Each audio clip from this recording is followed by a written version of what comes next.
बिस्मिल्लाहिर्रहमानिर्रहीम। हमारे साथ आज मौजूद हैं राव मजहरुल इस्लाम साहब, जो 4 दफ़ा चेयरमैन बने हैं यहाँ इस यूसी से। और इनका जो है ना काफ़ी इनके ये अपना तारुफ खुद है, इन्होंने इनके जो मेन जो काम है उनमें फ्री डिस्पेंसरी है, उनके अलावा इन्होंने खुद ही अपनी तरफ से डोनेट किए हुए हैं, कोई रिक्शे दिए हुए हैं जो कि यूसी को साफ रखते हैं। तो अब इनसे क्वेश्चन शुरू करते हैं। पहला क्वेश्चन ये है कि ये जो बल्दियाती इंतखाबात हैं, आप 1997 से लड़ रहे हैं, तो ये क्या वजह है जो आप हर बात मुंतखब हो जाते हैं?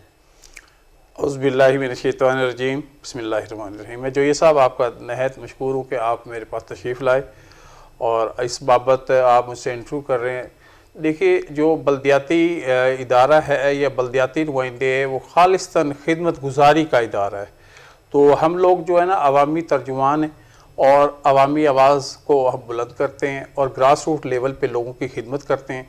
ग्रास रूट लेवल पे जब आप लोगों की तवक्कुआत पे पूरा उतरेंगे तो लामहला लोग आपको बार बार वोट देंगे।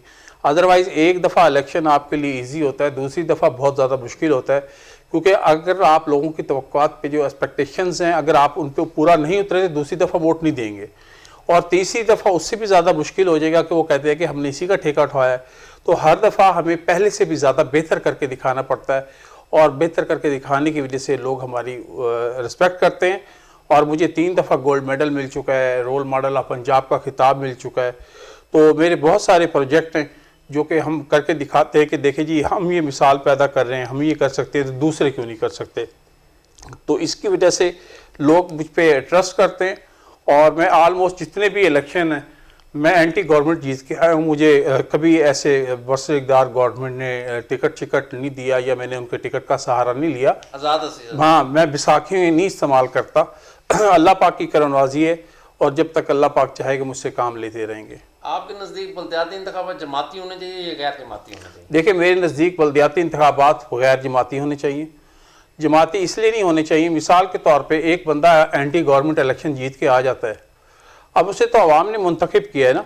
जो हेड होता है हमारा, मिसाल के तौर पे अगर मेयर है या डिस्ट्रिक्ट नाजिम है, वो फिर उसको फंड नहीं देता, उसको सफाई का स्टाफ नहीं देता, उसको इख्तियारात नहीं देता, उसको सीवरेज के स्टाफ नहीं देता, लाइटिंग का स्टाफ नहीं देता। तो बहुत सारे मामलात जो है ना उसको वो करते, ओबलाइज नहीं करते, जिसकी वजह से जो अवाम है वहाँ पे, अवाम तो सारी पार्टीज़ की रह रही होती हैं, फिर उनको बिला वजह सफ़र करना पड़ता है। तो जी, तो इसलिए ऐसा नहीं होना चाहिए। बल्दियाती इलेक्शन खालिस्तन जो गैर जमाती इलेक्शन जमातों पे बुनियाद पे होना चाहिए। और दूसरा मैं ये कहूँगा कि बल्दियाती इलेक्शन जो है वो जनरल इलेक्शन के साथ होना चाहिए। उसकी रीज़न ये होती है कि जो भी गवर्नमेंट है वो आखिरी अयाम जो उनके होते हैं, आखिरी साल समझ लें, वो इलेक्शन करवा देते हैं। और इलेक्शन करवाने के बाद होता है ये कि नई आने वाली गवर्नमेंट सबसे पहले हमारा घूट भरती है, हमारा क्या कसूर होता है। तो लिहाजा बल्दियाती इलेक्शन हमेशा जब भी हों जनरल इलेक्शन के साथ हों और गैर जमाती हों, क्योंकि ये तो एक खिदमत गुजारी का इदारा है, ये सियासत का इदारा नहीं है। इसे सियासत से दूर रखा जाए। और दीगर ममालिक में भी है, तो जो ग्रास रूट लेवल पे लोगों की खिदमत करते हैं, लोगों की उमंगों पे पूरा उतरते हैं, वो बल्दियाती नुमाइंदे ही होते हैं। ये 1997 से लेकर तक 24 साल हुए हैं, जिसमें से 8 साल ये कहते हैं जी फौजी हुकूमत के हैं, डिक्टेटरशिप के हैं, बाकी 16 साल जो है जमहूरियत के हैं। तो 16 साल में 2 इलेक्शन हुए हैं और वो 8 साल में भी 2 इलेक्शन हुए हैं। तो ये क्या वजह है कि जमहूरी हुकूमतें इलेक्शन कराती हैं, वो भी सुप्रीम कोर्ट के कहने पे, फिर वो एक साल हलफ भी नहीं उठवाती? इस पे कुछ आप देखिए, उसमें ऐसे है कि जो जितनी दफ़ा मैं ये कहूँगा और बरमला कहूँगा, क्योंकि मैं इस बल्दियाती सिस्टम का हिस्सा लगातार चला आ रहा हूँ, मैंने जितना अच्छा निज़ाम, जितना बेहतर निज़ाम, अवामी उमंगों के ऊपर पूरा उतरता हुआ निज़ाम मैंने परवेज़ मुशर्रफ का देखा है, मैंने किसी और का निज़ाम नहीं देखा।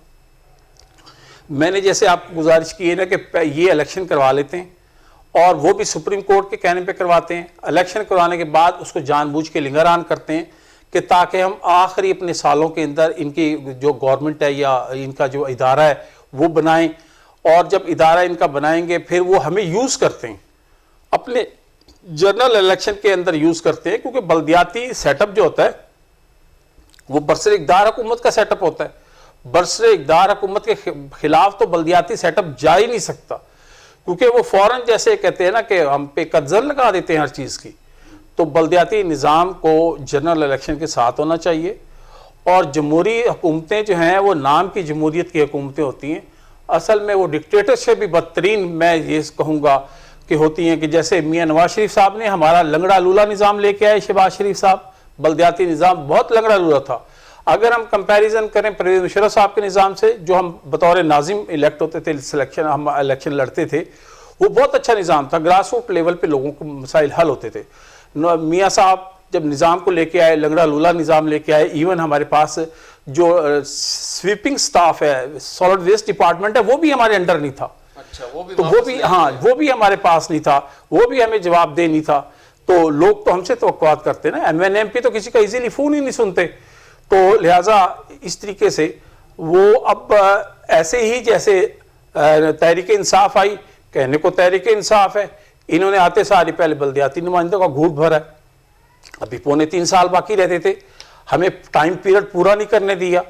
अच्छा, फिर अगर हमारे बल्दियाती सरबराहान कोर्ट में चले गए, कोर्ट का सहारा लिया, हाई कोर्ट ने हमारे हक में फैसला दिया, तो इदारे बहाल नहीं किए, फिर वो सुप्रीम कोर्ट चले गए, सुप्रीम कोर्ट ने डायरेक्शन दी और फुल कोर्ट बेंच ने डायरेक्शन दी, अमल दरामद नहीं करते। जी हाँ, उस पर जानबूझ के उसको निगरान करते हैं, क्योंकि एंड वो कहते हैं एंटी गवर्नमेंट फैसला है, तो लिहाजा उस पर वो अभी 7 महीने हमारे फैसले को वो ही नहीं किया, इंप्लीमेंट ही नहीं कराया।